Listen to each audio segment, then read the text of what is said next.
value education has become popular in the education world because it's a way, it's like a really kind of politically correct way, a smooth way, an acceptable way of teaching spirituality without calling it spirituality. The separation of church and state doctrine.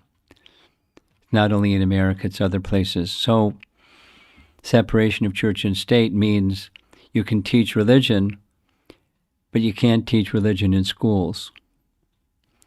You can teach religious studies, but you can't teach religion. So the way that they kind of like made it a smoothie is value education. So this is Gita values. It's for secular world that kind of gets nervous, or at least some parents of students get nervous when they hear religion is being taught to my child and my religion is this instead of that, and so they get nervous. So it's called value education. So it's Gita values. That's why the label, that's my understanding. And so they, together, the Oxford University professors and some ISKCON devotees, I think Shesha Prabhu was also involved because he, at that time, was the Minister of Education. So they came up with 6. It's not like there's only 6 values, but they selected 6 that are kind of outstanding and that they're sequential. So if somebody can tell me who I should send this to, I can send you the 6. I'll send it to you. Okay, you forward it to whoever. And that's what we're doing for Gita Jayanti.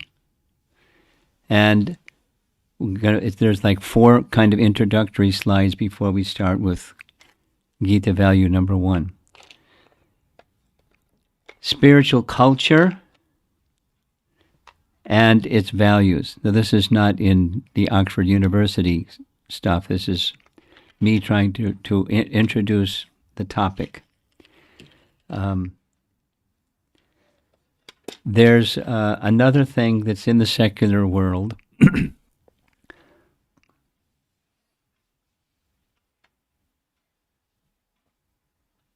The picture comes and goes. Anyway, we may need to replace your computer. Not you, the computer.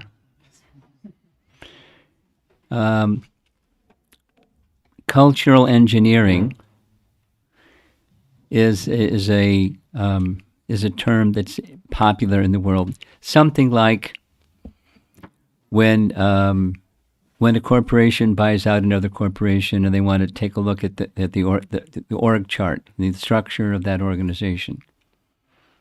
So they do cultural engineering. They look at the culture of the organization and consider what they might want to do to improve because they bought out the company.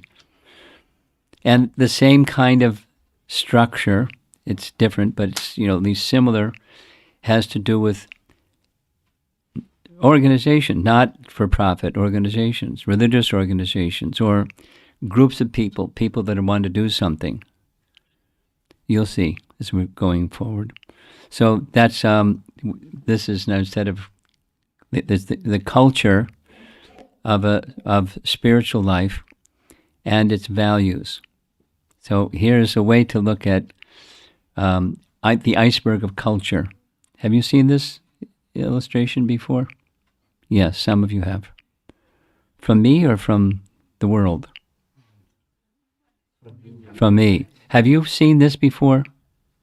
This whole thing that Gita values? No. Okay. Okay, so there's an iceberg. And one of the very obvious things about an iceberg is there's the tip of the iceberg, and then there's this big thing underneath the tip of the iceberg. If only what was that ship that sank and crashed into Titanic? Yeah. They forgot what's below. So anyway, the iceberg of culture has this 3 parts. There's measurable things, perceivable things that's part of culture. This way of looking at things is called artifacts, behaviors, things you can touch with your senses, perceivable stuff, including, what people say and how they say it. There's culture of perceivable things. And that's part of culture. But it's not the only part of culture. There's a big part that's underneath that tip.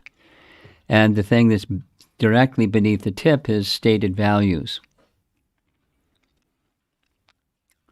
In the world, there's mission statements, official beliefs like Prabhupada's, the Articles of Incorporation stating the 7 purposes of ISKCON. That's an example of official beliefs. What we say is important. And the two interact. If you want to modify values, you can work on people adjusting their behaviors. And if you want to adjust behaviors, you can help have people pay attention to their values that drive the behaviors. So there's interplay between the two is the point. And then there's that big bottom of the iceberg, and that's deeply held implicit convictions, beliefs, unchallenged certainties. Like, in the American, Declaration of Independence. We hold these truths,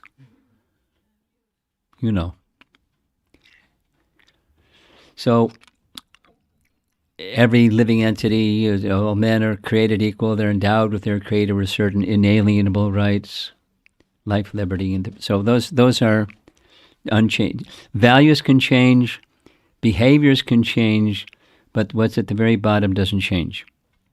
At least you live your life with that conviction, certain, not just a value, but it's an unchanging reality.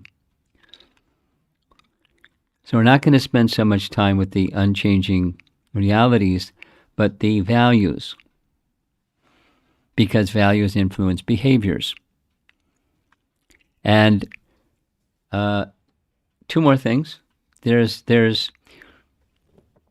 We often think of or speak of or portray to others. I do this when dealing with people that kind of get nervous with when you say Krishna's name or say God or something like that. So you just say wisdom literature. It's really comfortable for most people. Wisdom literature. So Bhagavad-Gita is a wisdom literature. It has knowledge in the higher sense of knowledge, not in the lower sense of knowledge. The lower sense of knowledge means, data, like information. Information, no transformation, that kind of knowledge or information. But in the higher sense, that which builds character, it helps one act wisely. It's influenced by goodness, and it leads to elevation of consciousness, that kind. So Bhagavad Gita is presenting all of that, and these values are like that too. It's not just information. You can have let's take a real easy one. My recollection is pretty close. In the year 2000, there were all kinds of surveys done. And one of the surveys done was what percentage of, whatever that population that they surveyed, believe in the soul. And it's a really big number, a percentage. Of the Americans interviewed in the year 2000, something close to 89% of those persons interviewed believe in the soul. Now that's information. That's not how they live their life. So wisdom is how you live your life. There's an alignment between what you know and what you do.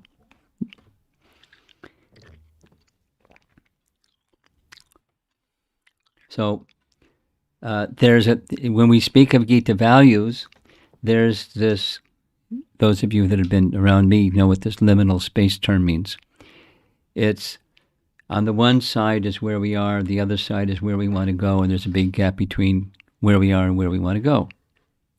And that space in between is the liminal space. And that Gita values also is a big liminal space.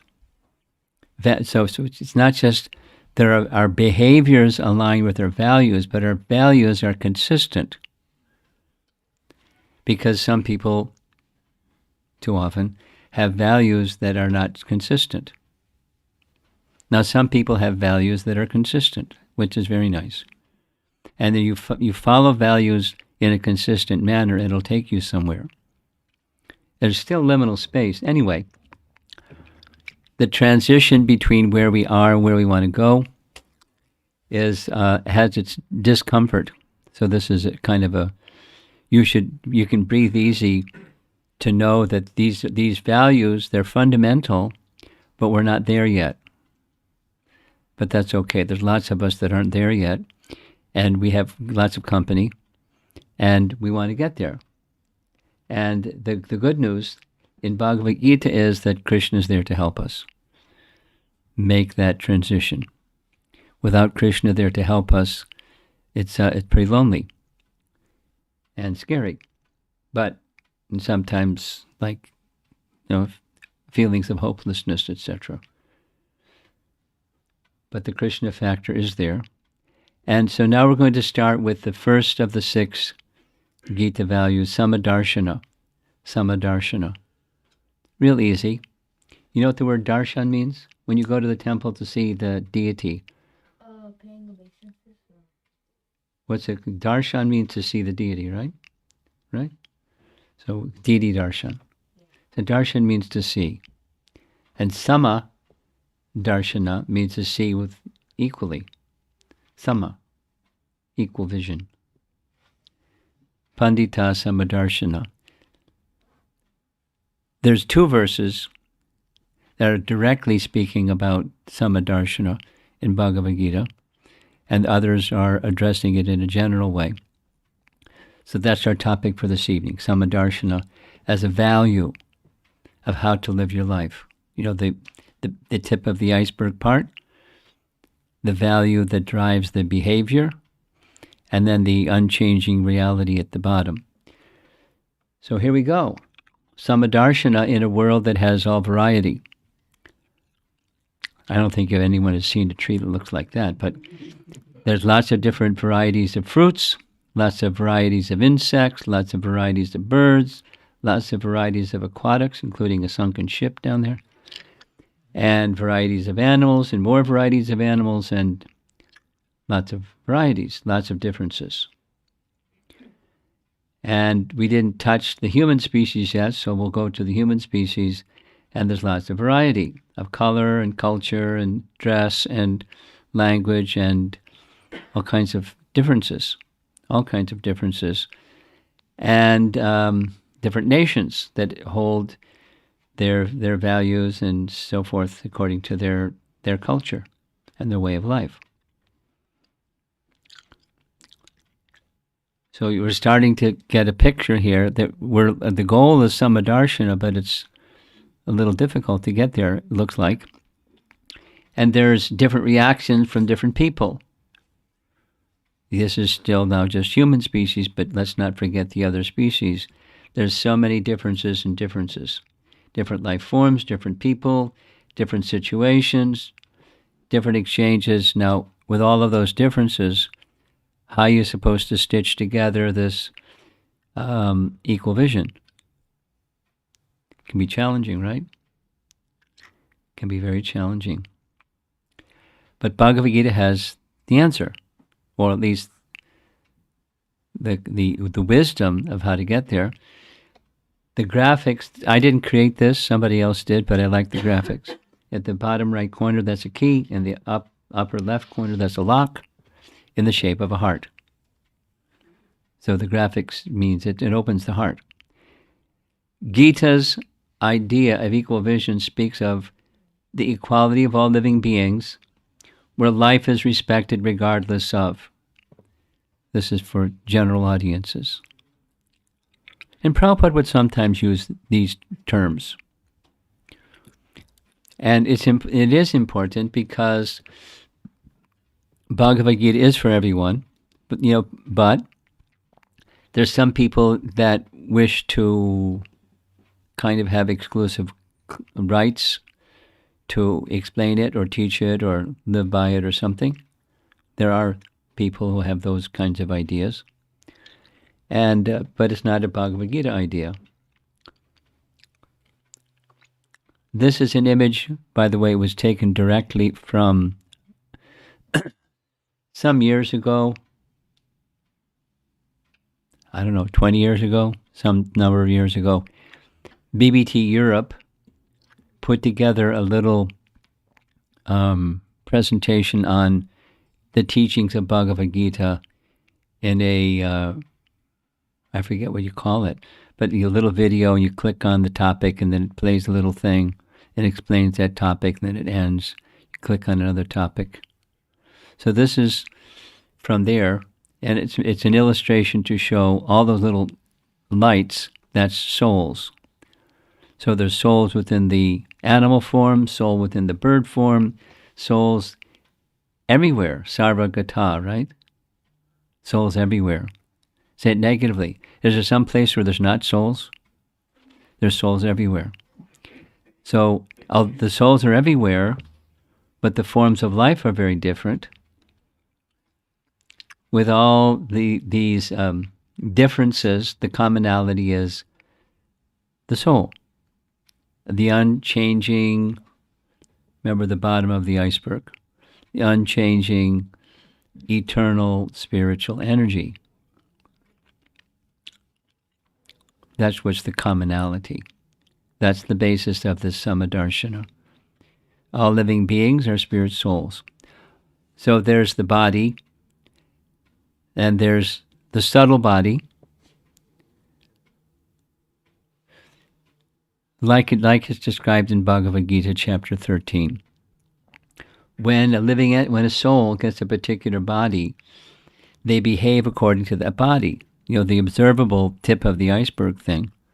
Dogs wag their tail and bark and chew on bones. And that same spirit soul could become a king. And kings don't do those things. They don't have a tail. So the body that you receive impels a certain kind of behavior. One thing drives the other thing. But regardless of the behavior, the commonality is there's spirit soul within. And one who identifies with the coverings, like I'm this body, and then others are their body, and that's the identification of self and others. And spiritual, or the Gita value, is to see the soul, or at least through the wisdom of Bhagavad Gita, understand the soul is present and relate to others, yes, according to their bodily differences, but yes, according to the fact that they're spirit soul. So that's a little drawing showing a spirit soul. And the spirit soul's makeup is Satchitananda, eternality, knowledge and bliss, or cognizant and blissful. That's what souls are. And obviously the covering is not any one of those three. Cute photograph. We are not human beings having a spiritual experience. We're spiritual beings having a human experience. And amongst varieties. Spiritual beings having a human experience. So this is has anyone here taking teacher training course part 1? TTC, 2 of you.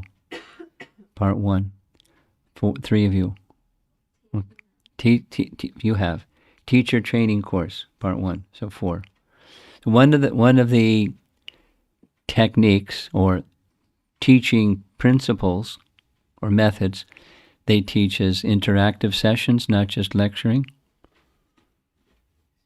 That's what this is. This is an interactive session. And it works as long as the audience moves with the facilitator. So let's try it. There's 2 sessions that are interactive in this. This is a meditation on feel your soul. Fantastic. You want to feel your soul. You have to follow along. It starts with bringing your mind to a reflective state, and deep breaths help.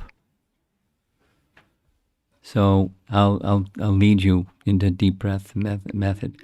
So I'll make it. After this comes close your eyes, and then I'm going to make some suggestions. But the purpose is to bring the mind to a peaceful state.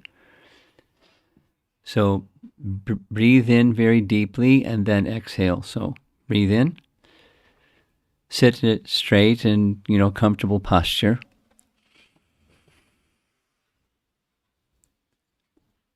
Exhale.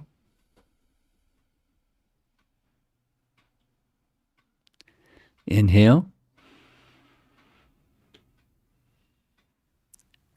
Exhale.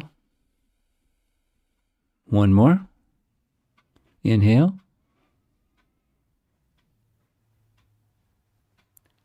Exhale. Now close your eyes and follow the suggestions. Let your mind go to your feet. Wiggle your toes and feel your feet. And then bring your mind to your calves and lower legs.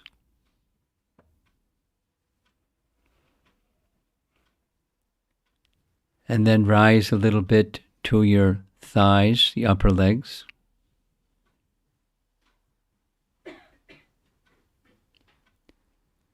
Then to your waist and stomach area.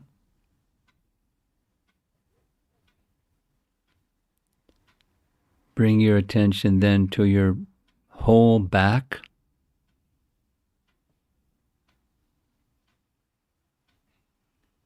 And then to the front, your chest and shoulders.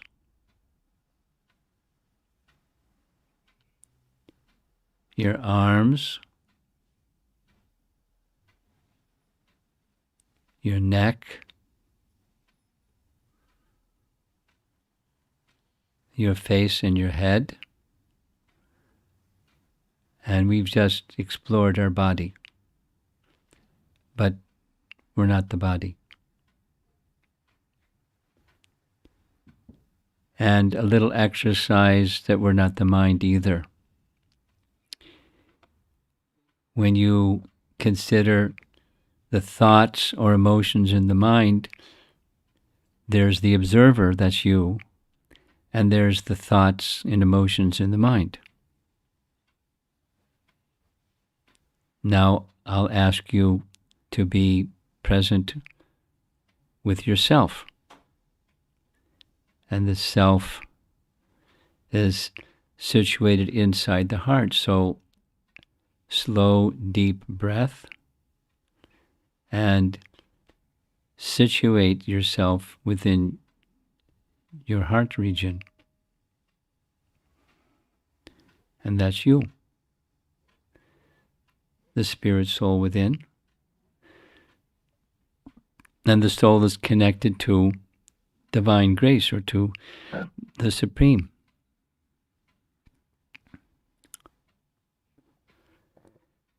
Now we don't normally do like that, so you can open up your eyes.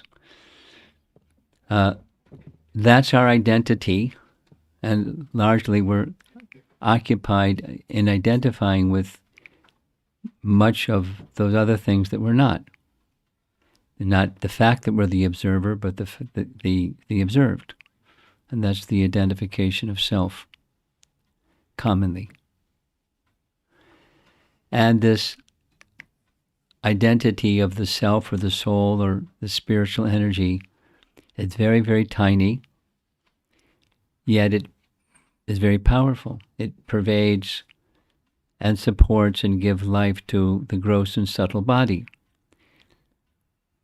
According to the Upanishads, the soul is, as we know, 1/10,000th the tip of a hair. Very, very tiny. And that very, very tiny spark gives energy to the body of an elephant, as much as the body of a squirrel or an ant or some bug or something.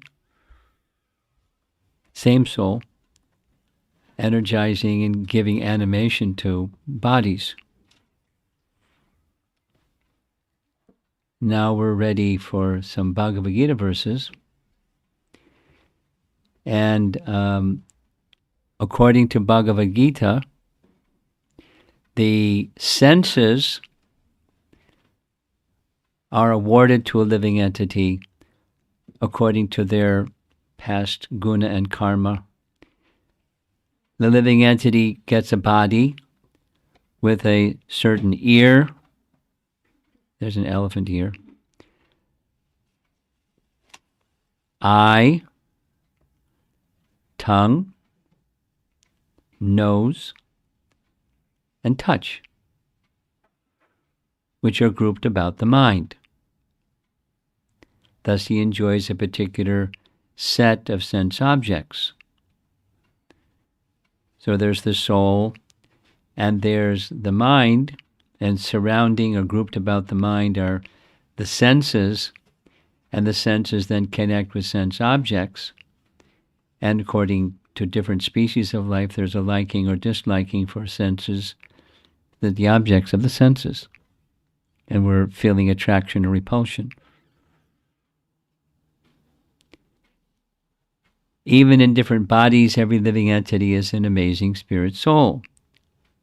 This is chapter 3, Bhagavad-Gita, text 38. This is the coverings of the modes of nature. This is a little Sankhya session. According to chapter 3, text 38 purport, the consciousness of the living entity is covered, compared in the first case like a tree, where it's covered like the embryo was covered by the womb.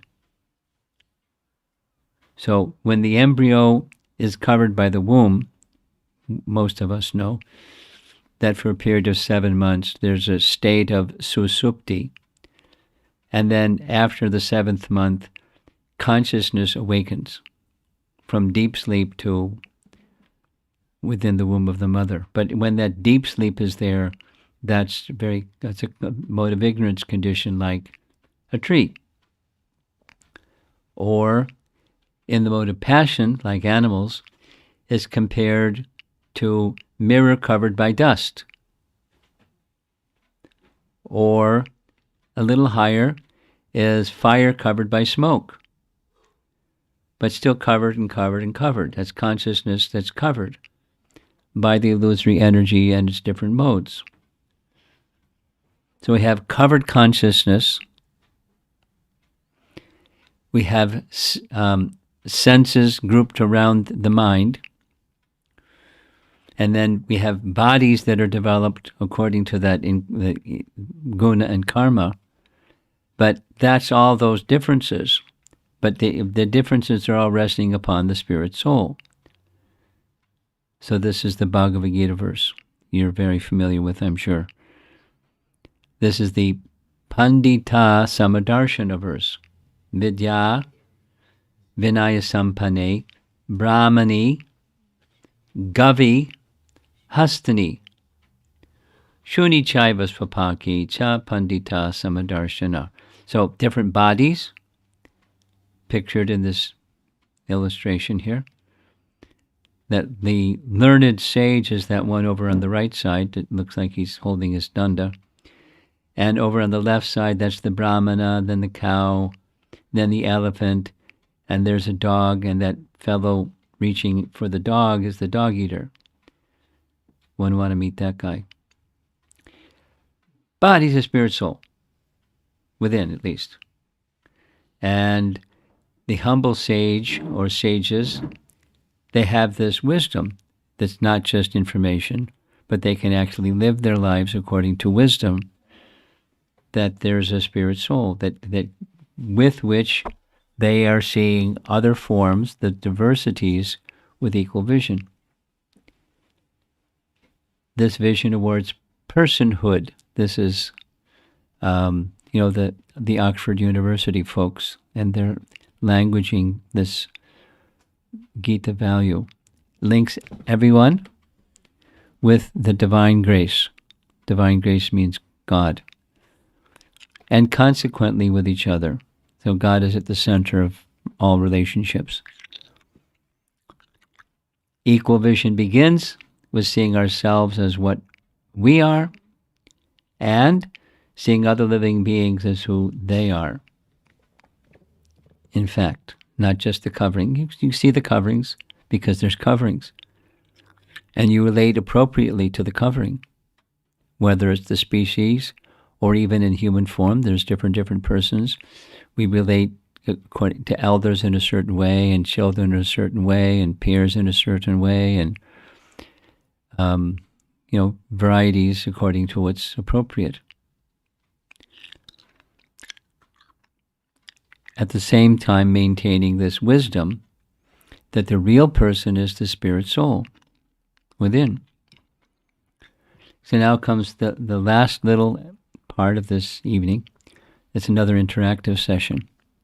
So I'm going to ask you to think about some questions, and after you've thought about the questions, you can turn to somebody near you, 2 people or 3 people, and then discuss.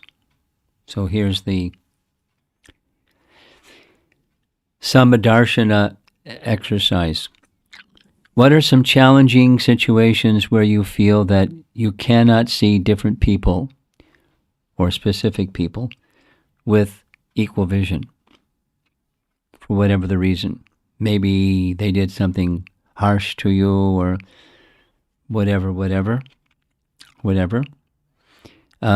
Where you have a challenge or challenging situations in relationships. Think of one person in your life with whom you have, now or in the past, difficulty. And think about that difficulty and how you felt about the difficulty. Don't get too spun out, but there's always something. So one specific incident or person. Then try this little exercise with inner vision. It doesn't change the tip of the iceberg, but the bottom of the iceberg is also there. See that person as a spirit soul, because the behavior is not the person. Behavior can change, values can change, and the person doesn't change. The spirit soul within isn't changed by getting a dog's body or a king's body. The spirit soul remains the same spirit soul. And then consider whether that helps you have a different feeling towards the person who in the past or present it has been giving you difficulty.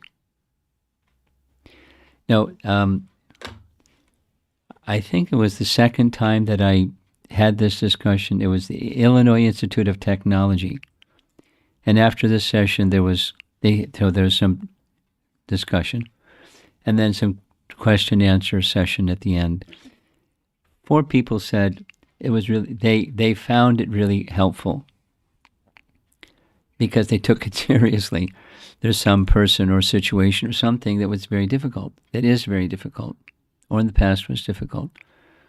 And to separate yourself from that feeling by seeing the spirit soul.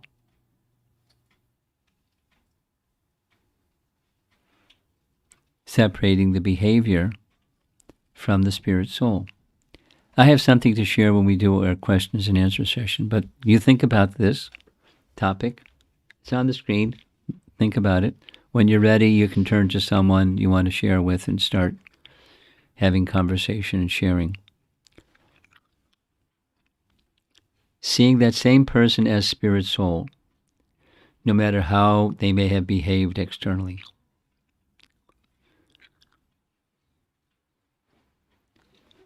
So I'm just going to be quiet for a while.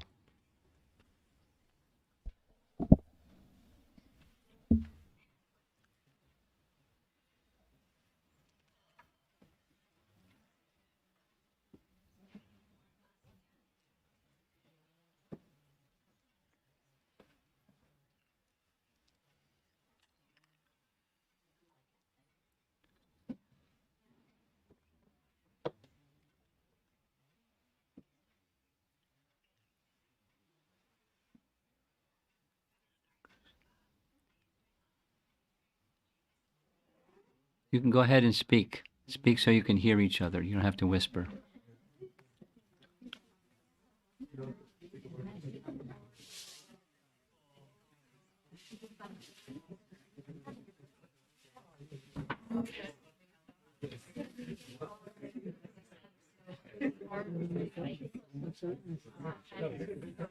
Sit together.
Try to finish up 1 more minute.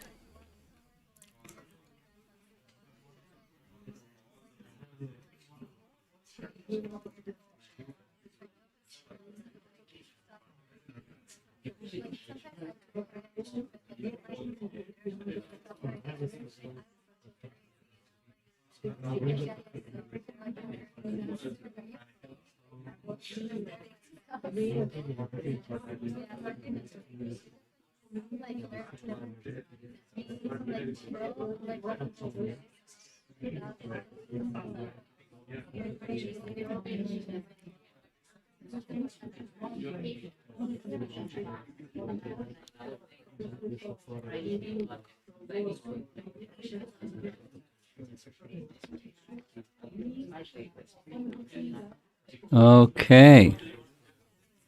Your 1 minute is up. Okay, I've got a Bhagavad Gita question. I've got a Bhagavad Gita question. One more time. I have a Bhagavad Gita question. The Bhagavad Gita question is, besides this Vidya Vinaya Sampane Brahmanika Vihastani Shuni Chaiva Swapaki Cha Pandita Samadarsana verse, important verse. Question, what is another verse, raise your hand, don't blurt it out, another verse that says essentially the same thing? The Samadarsana message. I see one hand. I bet you all know. You don't want to embarrass me. Okay, I see 2 hands. Anyone else? Once you hear the verse, you're going to go, oh yeah, that's the verse. Go ahead.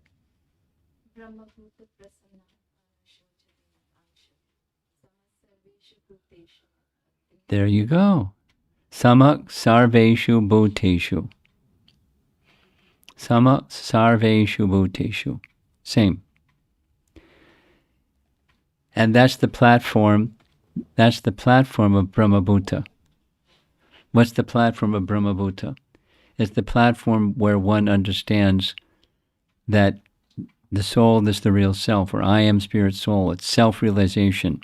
Brahma-Bhutah. I am spirit. I am Brahman. And then there's 3 characteristics.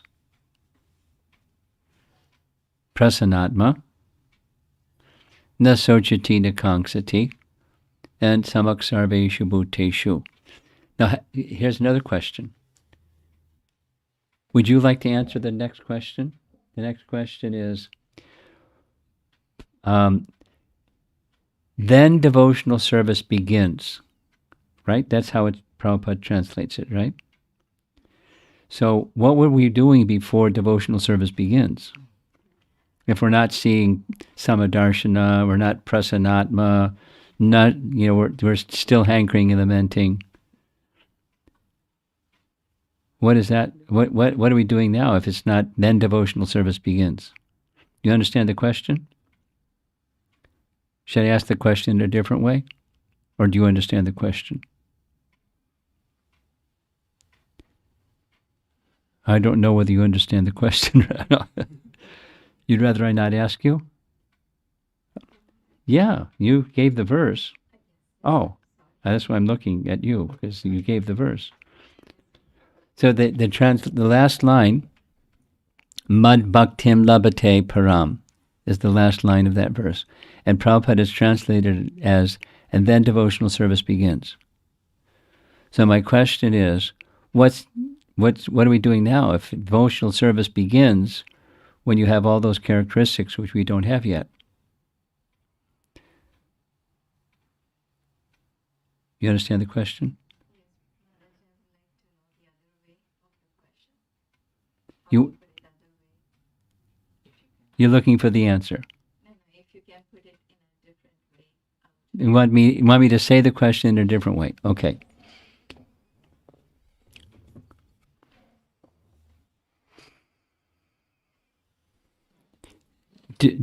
Which one of us would like to raise their hand and say they are neither hankering nor lamenting, or there's a happiness within that's like so wonderful that it displaces everything else because there's a happiness within that's like that, or that they see all living entities equally, even when people are harsh or something like that. So which one of us can say that we have those three qualities? Probably none of us. Since that's a given, we don't have those three qualities. Are we engaged in devotional service now, or are we not yet engaged in devotional service until those three qualities manifest? Not yet. Who would disagree with not yet?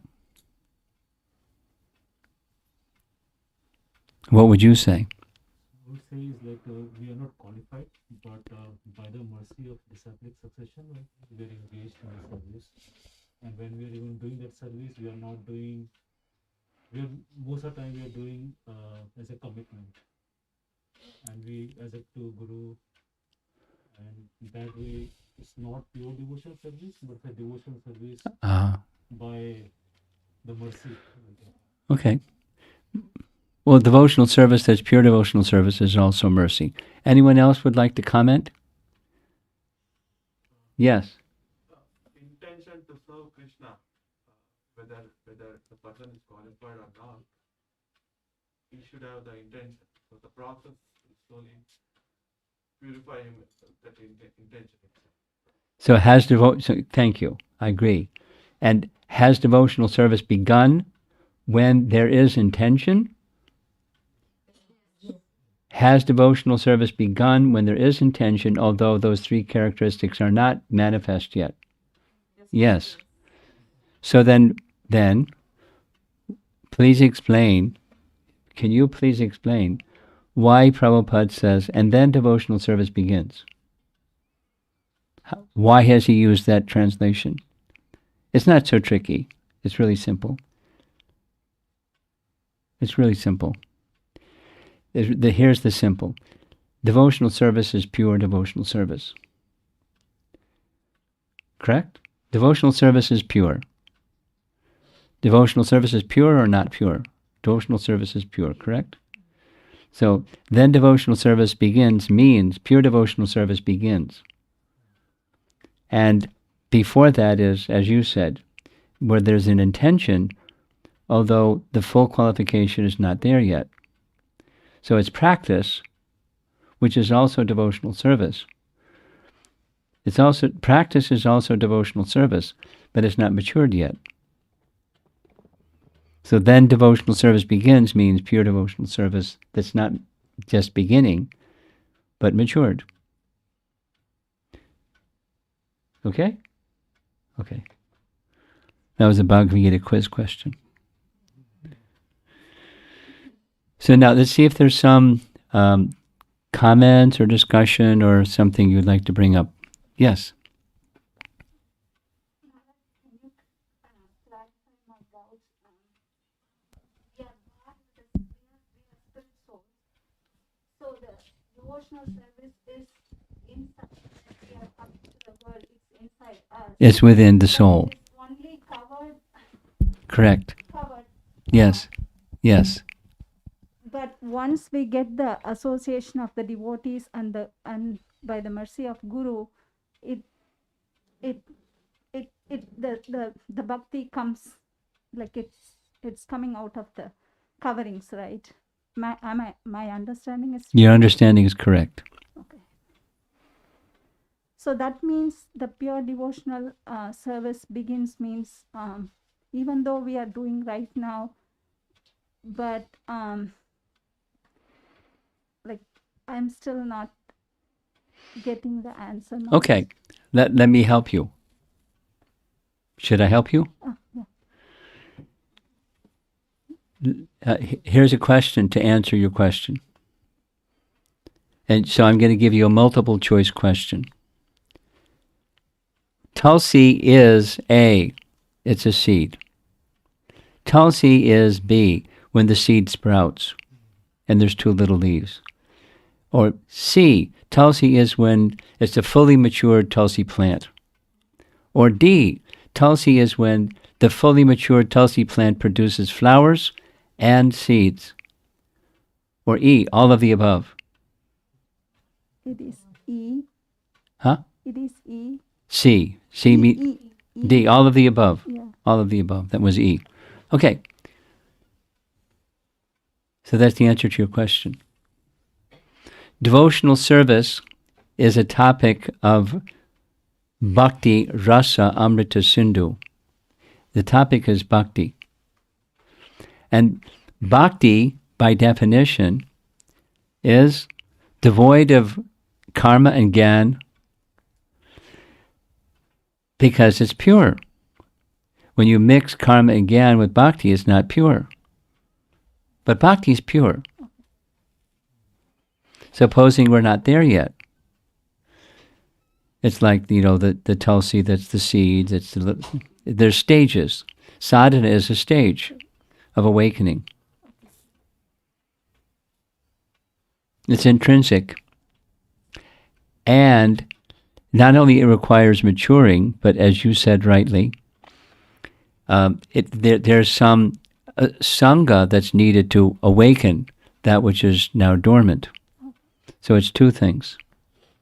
It's something that's innate and something that is required in addition to what's innate to awaken it. And so there's the effort to cultivate it, but it's still, even when we're cultivating, it's not just cultivating, it's sangha and mercy that comes with that sangha.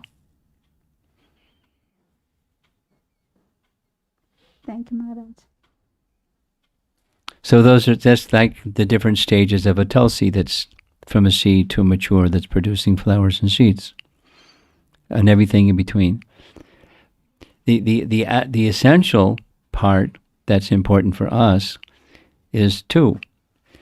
We continue making effort and we continue being eager for the association and mercy that can help us become more mature.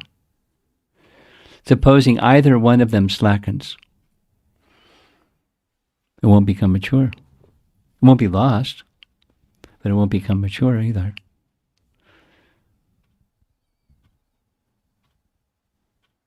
You have something more you want to add? Okay. Anyone else? Yes, right behind you. When can I say I am pure bhakti, Maharaj? Can I give you the microphone? Because there may be some people listening that aren't. When can I say if I am or someone is 100% pure bhakti? What's the litmus test you're asking for? What is that? What you're looking for? What's the measure or the criterion that one can use? What is the measure and then how can I know? Because same. How can you measure and how can you know? That's the same question. Well, it's in the definition. Bear with me. Are you familiar with Nectar of Devotion? Prabhupada's Nectar of Devotion? Okay. Nectar of Devotion is Prabhupada's, he calls it a summary study. It's, in other words, it's not verse by verse, but it's kind of following the line of a book. The book is Rupa Goswami's book. In Sanskrit, it's Bhakti Rasamrita Sindhu. Bhakti Rasamrita Sindhu. And the whole book is resting on one verse. And that's the definition of bhakti, which is, directly to your question. In that definition of bhakti, there's two parts. It's what bhakti isn't and what bhakti is. You with me?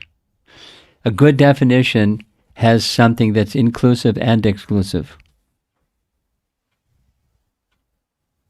Supposing I say, it's Ekadasi, and I'm not hungry, but, if it's supposing, can I have some sabji? Then you might say, what kind do you want? Well, I don't like that kind, I like this kind. You get the idea. I can give other examples. Could I have a pair of kartals? And somebody brings me a pair of cymbals.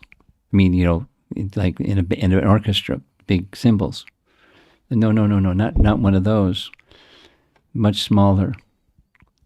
But I like ones that have a nice sound, not the ones that sound clunky, because there's some that sound clunky. So there's inclusive and exclusive with everything. A good definition is both. That's the point. And so Rupa Goswami gives a good definition. It's what bhakti isn't and what bhakti is. And it's addressing your question. What bhakti isn't is speculative knowledge or fruitive activity. Bhakti is neither resting upon speculative knowledge or fruitive activity. Jnana karma janavritam. That's what it isn't, okay? That's what it isn't. What is it? It's behavior, achar, it's conduct, it's activity that's pleasing to Krishna. Anukulyena Krishnanu Shilana. Shila means behavior, right? And Anu Shila means behavior that's following the pure devotees. Anu Shilana. And the pure devotees do what? They do that which is pleasing to Krishna. Anukul. Krishna is pleasing to Krishna. That's at the heart. So when one's soul meditation is what's pleasing to Krishna, manmana. And the mind doesn't go elsewhere, it's just manmana. The mind is absorbed in what's pleasing to Krishna. Manmana. And there's no mixture of other things, no mixture of speculative knowledge, no mixture of fruitive activities. That's the standard. That's the litmus test. That's the bottom of the iceberg, and then there's values and behaviors that have to be in alignment with that bottom of the iceberg. And if you see behaviors that are different or values that are different, then it's not pure devotion, because pure devotion has that alignment.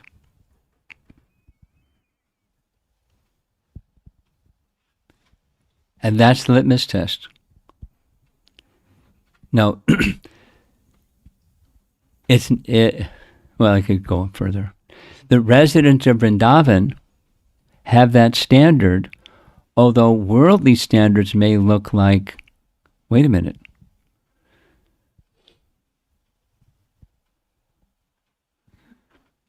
Right? Or, the Battle of Kurukshetra. Wait a minute.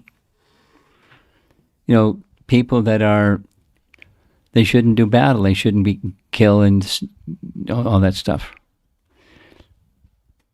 There's subtleties to all of this, but that's the principle. Here's a good example. Krishna telling Yudhishthira, say to Drona, Ashwatthama is dead. Right? Now, is that Is that pure devotion or not? I mean, if when Yudhishthir was reluctant to say that, was that pure devotion?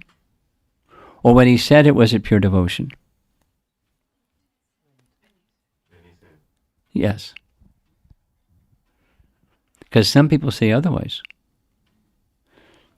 Some people say, Bhaktisiddhanta discusses this, Yudhishthir's chariot used to rise above the ground, and after he said that, his chariot touched the ground because he told a lie. But it's not because he told the lie, it's because he hesitated to do what was pleasing to Krishna. His chariot touched the ground.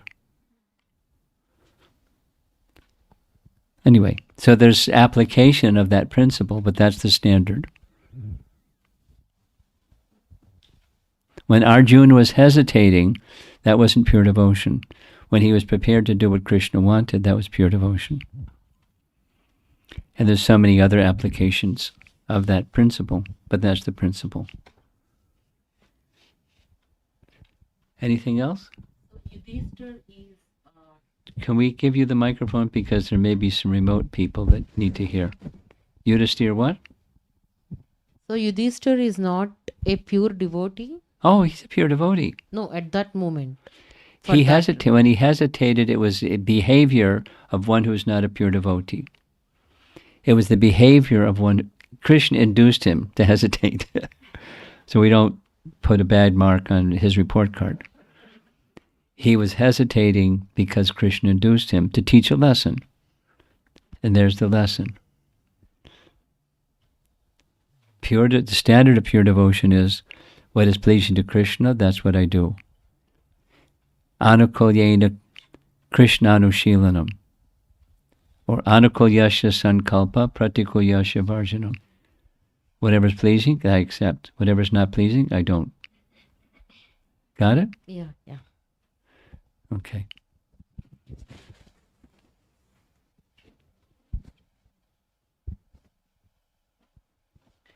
Maharaj, when you said this particular point, I was looking into the purport of Prabhupada. The first para itself, Prabhupada mentions, he was trying to differentiate between impersonalist and personalist. For impersonalist, this Bhuta Prasannatma, this is the topmost level. But for devotees, from there the devotional service start. So after reading this, I had this thought. We've often seen that we are practicing devotional service, but we don't have certain good qualities, which impersonalists do have. Well, you're pausing and looking at me, but I'm going to go like this. But go ahead. Yeah, so we focus, most of the time we focus on the topmost level, that devotional service is there. But the basic good qualities, we often lack developing in our life. I agree with you completely that we lack those good qualities. But what's the pratishta? What's the basis and foundation and support for good qualities? Good qualities that come and go are not good qualities. Yeah. Good qualities that come are not good qualities. Good qualities that go are not good qualities. What's good qualities that don't come and go? Okay. It's resting upon bhakti. Yeah. So now, supposing I'm born in America, and I've grown up in the culture of no culture, and I don't have good qualities, but I like to think that I have good qualities because people like to think they have good qualities. So I'm a conditioned soul that likes to think, and then I meet devotees and I realize, gosh, I don't have good qualities at all. But I want to do devotional service. So they go together. One could say, sometimes Prabhupada would say, no need for extraneous endeavor to develop good qualities, they'll follow. And then another explanation is, I want to please Krishna. That's my mission of life. I want to please Krishna. And when I come before Krishna, I want Krishna to smile. Supposing I'm unclean. I want to make myself clean so Krishna will smile. Supposing I have a tendency to be angry. And, I want Krishna to smile. So I don't want to come before Krishna with that bad quality. So my way of saying this is, you put the cart before the horse. No, you put the horse before the cart. And the horse is pleasing Krishna. And then the cart starts to fill up. Good qualities will come. But I need to cultivate them because I want to please Krishna. Not that, Krishna is my janitor, he's going to clean up my dirty business. I just do my Krishna bhakti and Krishna is going to be my janitor. No. That will take special endeavor. Yeah, we consciously strive for good qualities because of the bhakti principle. Now, supposing, back to what you said, and because I was going to say no. They have good qualities, but, wait a while. And where's that good quality go? Because it's the basis and support and rest is not pleasing Krishna. That's so. All right? Okay. Go ahead. Hare Krishna Maharaj. Hare Krishna. So can a devotee in the early stages of practicing devotional services, can he experience the pure devotional service? Can a new devotee do what? Can a devotee practicing devotional services experience the pure devotional service by any chance, like the pure bhakti? Or it will happen only after a certain stage? Well, let's look at the definition. Okay, here Rupa Goswami has given us, we'll just say for English, Bhakti Rasamrita Sindhu or Nectar of Devotion. He's given us that science of bhakti. In the science of bhakti, there's three main parts: sadhana, bhakti, bhava bhakti, and prema bhakti. So it's like the question I asked, is the tulsi the seed, or when it sprouts, or after it's fully matured, or what? So it's all those. So bhakti is also sadhana bhakti. And sadhana bhakti, if it continues by proper guidance and following it in mercy, etc., it becomes mature. But even in the immature stage, if it's following properly, it's also pure, because bhakti is pure. Even my consciousness may not be pure, my consciousness may be quite immature, but it's bhakti, provided I continue. That's a big provision. But provided I continue, then it becomes matured. Does that answer your question? So in the early stages, can a devotee experience? Yes, it's sadhana. The early stages means sadhana bhakti. So just take it in those terms. Is sadhana bhakti part of bhakti? That's your question. The answer is yes. And I'm giving a little qualifier. Provided it's following the guidelines given by such elevated souls as Rupa Goswami. So it's anushilana. Anu means following. Shilana means behavior. Anushilana is the cultivation of, I'm not there yet, I'm just a beginner, I'm just doing sadhana. But the cultivation is in place. Supposing I'm a neophyte, and it'll follow.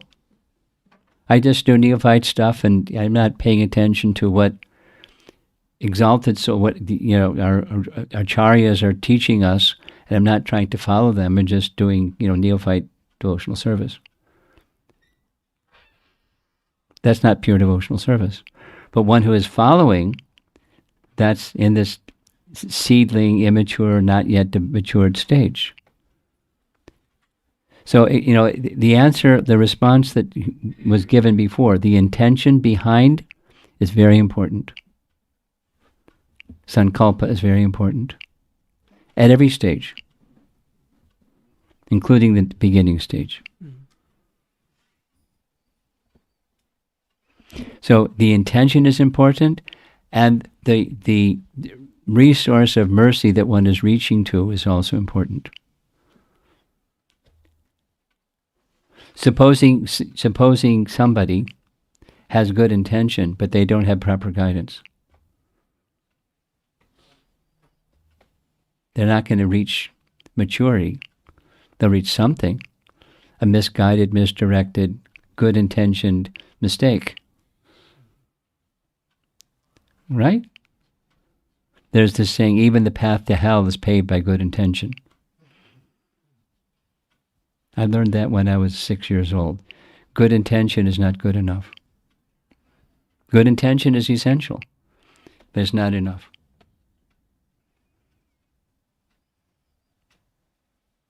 The mercy part, proper guidance, and following that willingness to follow that guidance. That's this, the iceberg of culture. There's the behavior, and then there's the value, and then there's the unchanging reality. When those are in proper alignment, great. Then the answer to your question is yes. And those things are not, then it's quite uncertain. Most likely it won't be in the category of pure devotional service, nor will it mature there. It'll go this way or that way or somewhere. Okay. Thank you, Maharaj. Anything else in the room, or we're going to end?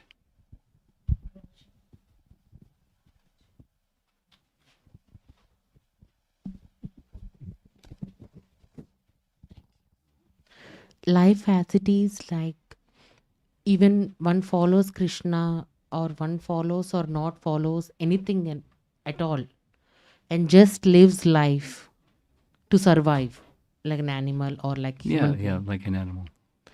or like a human being, or Okay, but that's just like an animal. If there's no guidance, there's not human yet.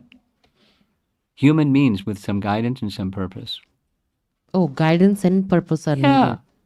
Otherwise, it's animal. Okay. I mean, again, it's the same point of intention. Without naming names, there's lots of good intentioned people that do very hurtful things. I'm not going to name names, but there's some people in this world. Yeah, Trump. Yeah. Yeah, I know. I mean, he Trump. thinks he's right. He thinks he's, No purpose, just living, surviving. Yeah. Yeah. Okay. I wouldn't say it, but you said it. So. No, that is true, right? Yeah. Well, he has no purpose. Only surviving is his purpose. Yeah. He's a bully. So. But as far as he's concerned, he's trying to help. He's trying to make a better world. Anyway, without all the analysis of him. No, he has so much help from other people. Yeah. Individually, he is animal. Yeah, he's got a lot of people like go. So anyway, there's other people that are like that too. So there has to be proper guidance. There must be purpose also. Yes. So. Thank you. Okay. I think that's it. We're done. Srila Prabhupada ki jai. Now, who's going to do the Ra Gita Jayanti, Bhagavad-Gita? Hare Krishna. So today is Bhagavad-Gita Jayanti. So on behalf of that, couple of devotees sponsored Bhagavad-Gita. They want to get it from your hand. Shanta Mataji is sponsored for 5. She wants to give it to her friends and colleagues. And Dr. Ashok actually just left, I guess. He's here. He sponsored for one full case of Bhagavad Gita, but